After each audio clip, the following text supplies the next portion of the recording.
Assalamualaikum warahmatullahi wabarakatuh. Apa kabar pemirsa Banjar TV? Semoga selalu dalam keadaan sehat walafiat dan penuh semangat.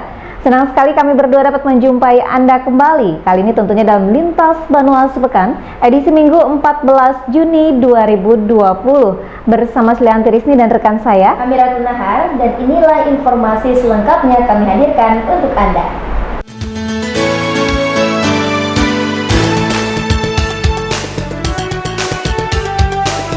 Ya pemirsa, mengawali Lintas Banua Sepekan kali ini, Gubernur Kalsel Sahbiri Noer melepas 26 pasien sembuh COVID-19 setelah menjalani isolasi atau karantina khusus di gedung Bapelkes Banjarbaru, sekaligus penyerahan bantuan sembako secara simbolis.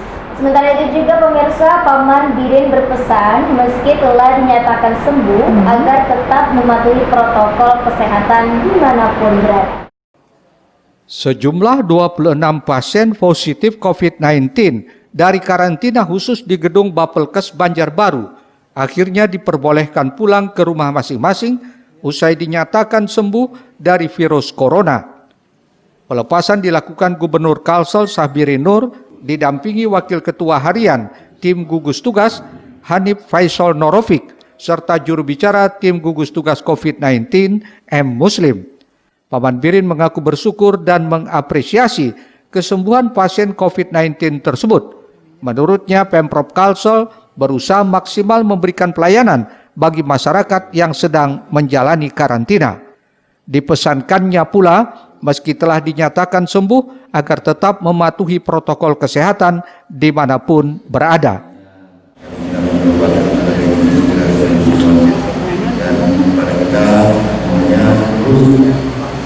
Menjaga jarak, kemudian tetap pakai masker kalau teman dan meningkatkan imunitas alhamdulillah dan semua pada hari ini saatnya untuk saling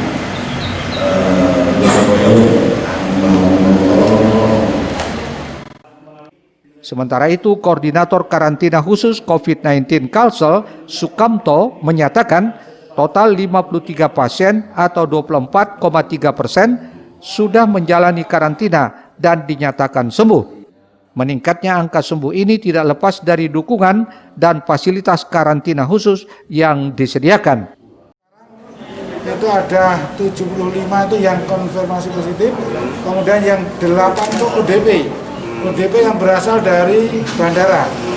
Jadi kemudian yang sudah sembuh hari ini 26, kemudian kemarin 4, jadi di sini 30 sudah sembuh. Kemudian secara total, sekali lagi karantina, kita sudah ada 53 yang sembuh. Ya, 53 dari pasien yang kita atau tamu kita yang dirawat di sini. Artinya kesembuhan kita antara yang kasus konfirmasi positif yang tinggal di karantina dengan yang sembuh 24,3% sembuhnya. Pelepasan ini juga ditandai dengan pemberian bantuan sembako dan dana Rp350.000 per kepala keluarga kepada pasien sembuh, serta sertifikat atau surat keterangan dinyatakan telah sembuh dari COVID-19. Ahmad Ramadhani, Banjar TV.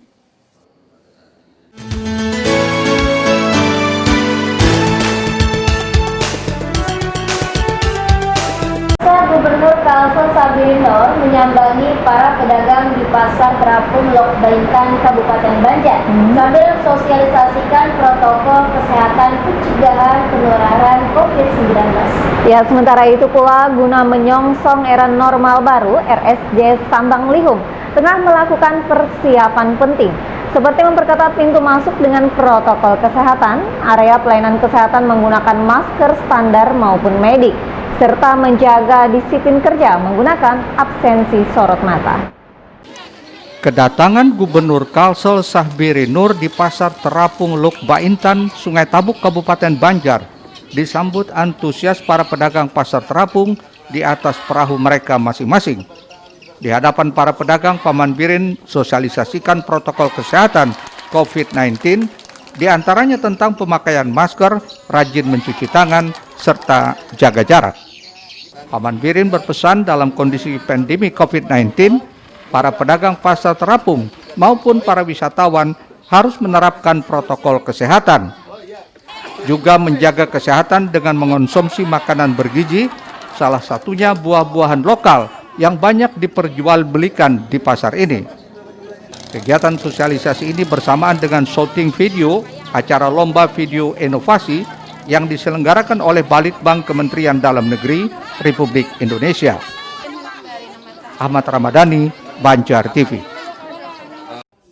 Direktur Rumah Sakit Jiwa Sambanglihum, Dr. EBG Dharma Putra, Kamis 11 Juni dalam keterangannya menjelaskan, guna menyongsong era normal baru, RSJ ini tengah melakukan persiapan penting seperti memperketat pintu masuk dengan protokol kesehatan.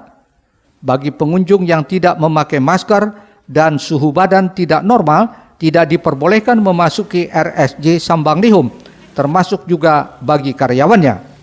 Khusus di area pelayanan kesehatan, pada kondisi era normal baru, cukup memakai masker kain. Namun apabila kondisi virus belum terkendali, diharuskan menggunakan masker medik.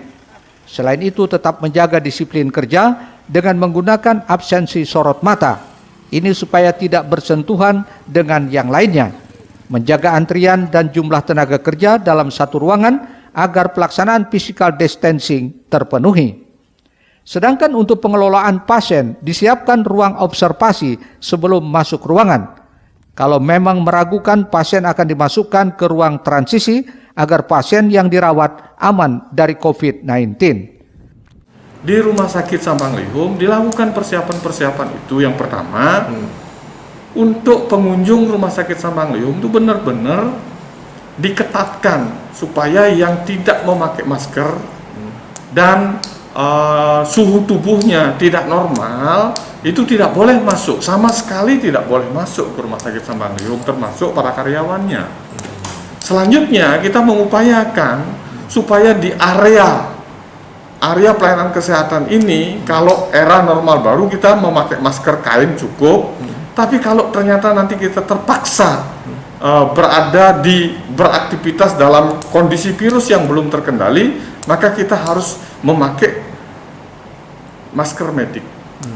Selanjutnya kita tetap akan menjaga disiplin kerja kita dengan absensi, tapi absensinya kita ganti, bukan lagi absensi sidik jari, tapi absensi dengan cukup dengan sorot mata aja, dengan mata aja.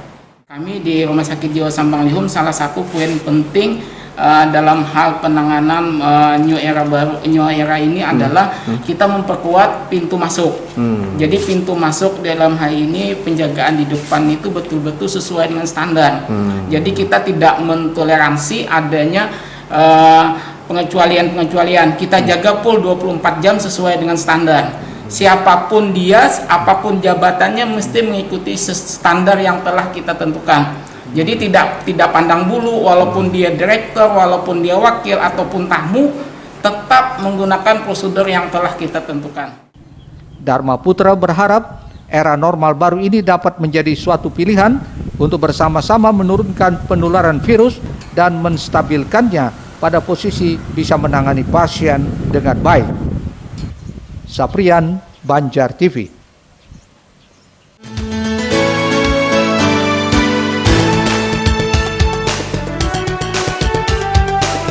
Ya pemirsa, masih berbicara mengenai new normal atau normal baru, di mana sambut ke normal baru ini, Wali Kota bersama asisten 3 bidang administrasi umum meninjau langsung sejumlah ruangan SKPD di lingkungan pemerintah kota.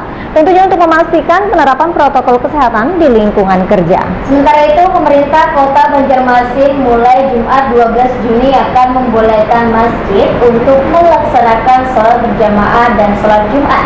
Namun tetap menerapkan protokol kesehatan. Meski demikian, untuk majelis taklim masih belum diperbolehkan.